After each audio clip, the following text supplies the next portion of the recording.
Sabog ang piston niya, oh. Ayan, pati gasket. Ayan, pati bore. Damay na. Biyak. Ito yung nakasira, oh. Yung makina niya, oh. Naiwan yung piston pin. Oh. Daming damage.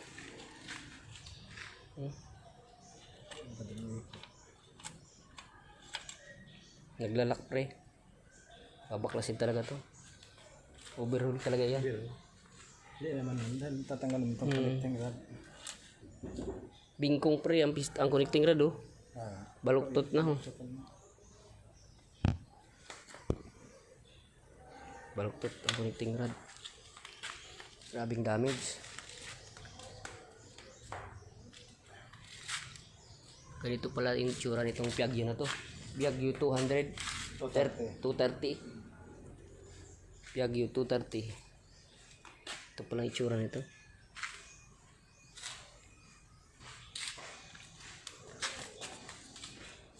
Grabe, ano? Grabing damage, oh. Connecting rod, oh. Piston pin ang nakasira nito. Kaya naging ganito. Baluktot to. Yan. Tabingi na. Walang tamang housing. Yan ang pinagtigrad niya. Ito yung piston niya.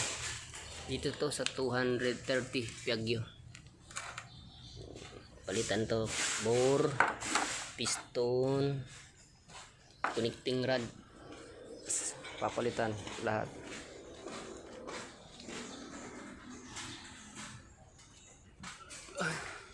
Anong sira kasi? Piston pin, piston. Biyak baga, oh. Oo. Anong pusta? Damage yung piston pin. Yung piston pin naputol yan. Sigurado. Yun ang nakadamage yung piston pin. No.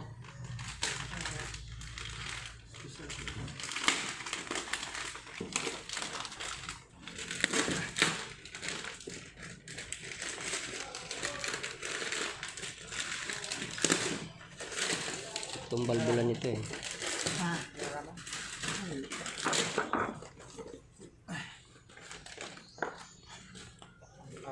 Tukod yung isad, Brad. Tukod ang isad.